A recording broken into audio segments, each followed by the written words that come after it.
मित्रों, आज का टॉपिक है profit and loss appropriation account यानी लाभानी वितरण खाता या फिर इसको लाभानी नियोजन खाता भी कहते हैं। तो लाभानी वितरण खाता किस प्रकार बनाया जाता है, उसमें कौन कौन सी चीज़ें लिखी जाती है, उससे संबंधित बातें इस लेक्चर के अंदर अपने सीखेंगे।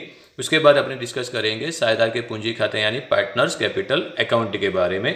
तो लाभानी वितरण जो खाता है वो लाभानी खाते का एक क्या है, भाग है। Profit and loss appropriation account is a part of profit and loss account. लाभानी वितरण खाता बनाना जरूरी नहीं है, आप लाभानी खाते के साथ में भी लाभानी वितरण खाते को बना सकते हैं, राइट।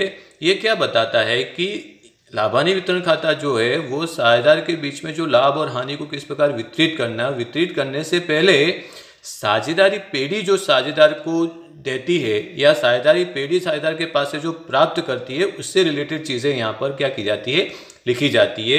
इसकी जो ये उधार साइड है वो साझेदारी पेढ़ी से संबंधित जो खर्च है वो लिखे जाते हैं। साझेदारी पेढ़ी से संबंधित खर्च इट मीन्स क्या कि जो ऐसे खर्च जो साझेदार को क्या है साझेदारी पेढ़ी क्या करती है, चुकाती है, और जमा साइड क्या करती है, साझेदारी पेढ़ी के लिए जो इनकम है, ऐसे इनकम आय जो साझेदारों द्वारा साझेदारी पेढ़ी को क्या होती है, प्राप्त होती है, उसको लिखा जाता है। विवरण रकम इस प्रकार का फॉर्मेट है, ये उसकी उधार साइड है, ये उसकी जमा साइड है। सबसे पहले लाभानी वितरण खाता बनाने से पहले आप जो लाभानी खाता बनाते हो उसका जो परिणाम है, लाभानी खाते का परिणाम क्या है, नेट प्रॉफिट और नेट लॉस। तो नेट प्रॉफिट जो होता है वो लाभानी खाते के कौन से पक्ष में आता है, उधार पक्ष में। तो लाभानी वितरण खाते में कौन से पक्ष में लिखेंगे, जमा तरफ। तो यदि शुद्ध लाभ दिया हो तो लाभानी वितरण खाते के जमा पक्ष में लिखो, और शुद्ध हानि दी हो, नेट लॉस दिया हो तो लाभानी वितरण खाते के उधार पक्ष में लिखेंगे।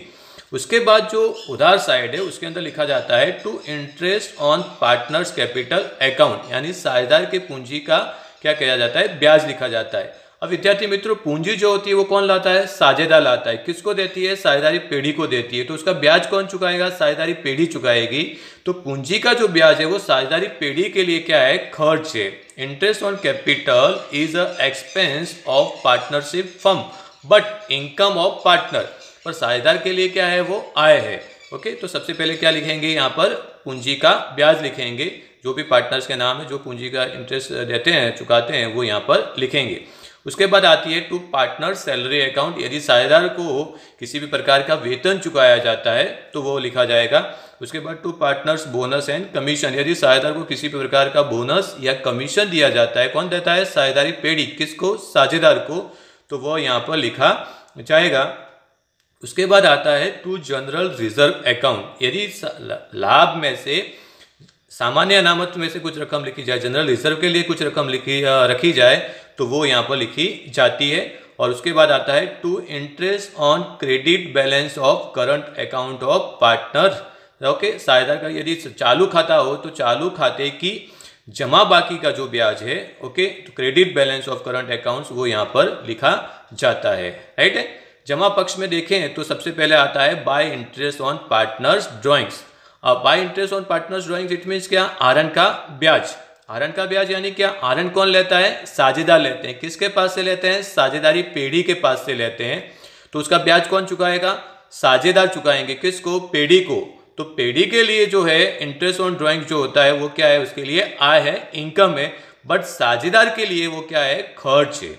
Okay, interest on partnership drawings is a income of partnership firm but expense of partner. Okay, उसके बाद आता है by interest on debit balance of current account. साझेदार का यदि आपने चालू खाता बनाया तो चालू खाते की उधार बाकी का जो ब्याज है वो जमा पक्ष में लिखा जाता है, और जमा बाकी का जो ब्याज है वो उधार पक्ष में लिखा जाता है। इतना लिखने के बाद फिर क्या करेंगे, अपने टोटल करेंगे। टोटल करने के बाद जो उधार पक्ष में डिफरेंस आता है उसको अपना डिविजिबल प्रॉफिट कहते हैं या शेयर ऑफ प्रॉफिट कहते हैं, जो पार्टनर्स के बीच में क्या किया जाता है, डिस्ट्रीब्यूट किया जाता है। जो उनका रेशियो होगा, पहले से तय किया गया जो उनका अनुपात है, उस अनुपात में क्या किया जाता है, लाभ को क्या किया जाता है, बांटा जाता है। और यदि उधार पक्ष का टोटल अधिक हो तो डिफरेंस कौन से पक्ष में आएगा, जमा पक्ष में आएगा।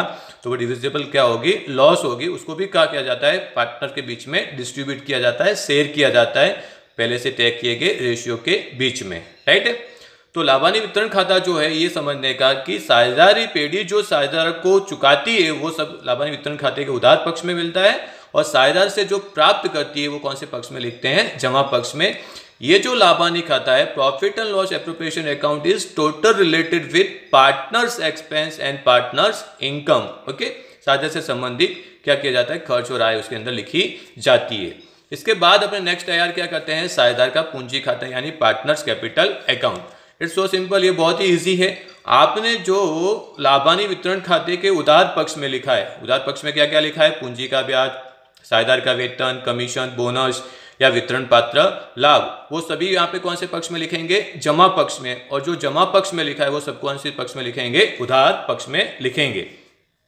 तो पार्टनर्स कैपिटल अकाउंट का फॉर्मेट जो है, सबसे पहले डेट, देन पर्टिकुलर्स, फिर नेम ऑफ पार्टनर, पार्टनर के जितने भी नाम हो वो यहाँ पे लिखे जाते हैं, फिर पर्टिकुलर्स, फिर पार्टनर के नाम। सबसे पहले साझेदार के पूंजी खाते के जमा पक्ष में लिखी जाती है opening balance of capital. Capital की क्या है, प्रारंभिक बाकी जो है वो लिखी जाती है। उसको कैसे लिखेंगे, बाय बैलेंस बीडी करके। अगर जमा पक्ष उधार पक्ष में दिए हो तो उधार पक्ष में भी उसको लिखेंगे।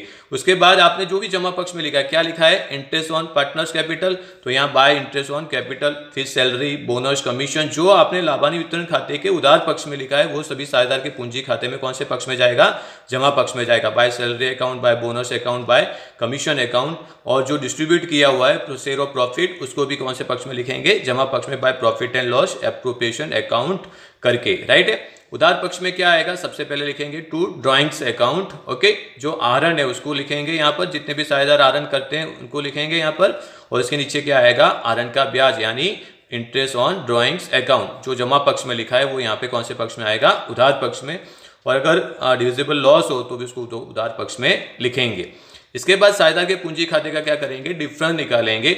उधार पक्ष में जो डिफरेंस आता है उसको टू बैलेंस कैरीड आउट करते हैं। ये जो बैलेंस है वो है क्लोजिंग बैलेंस ऑफ कैपिटल। तो क्या है ये, क्लोजिंग बैलेंस ऑफ कैपिटल, यानी पूंजी की कौन सी बाकी है, ये अंतिम बाकी है। अगर इस तरफ डिफरेंस आता है तो यहाँ पे भी बाय बैलेंस सीडी करके लिखेंगे। ओके, तो यहाँ प्रारंभिक बाकी आती है, जो डिफरेंस आता है वो अंतिम बाकी है। ओके, और जो यहाँ पे उधार पक्ष में लिखा है वो सभी यहाँ पे जमा पक्ष में लिखेंगे। जमा पक्ष में लिखा है उसको उधार पक्ष में लिखेंगे।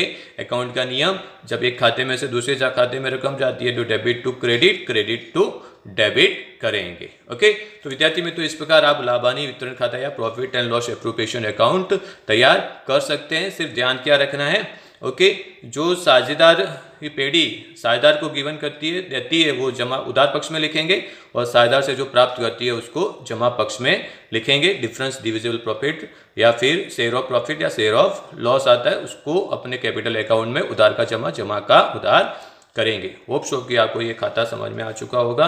इसकी ज़्यादा से ज़्यादा प्रैक्टिस करेंगे। नेक्स्ट लेक्चर के अंदर इससे रिलेटेड सवाल भी करने की कोशिश करेंगे। Thank you very much. जय हिंद, जय भारत। स्वस्थ रहिए, मस्त रहिए।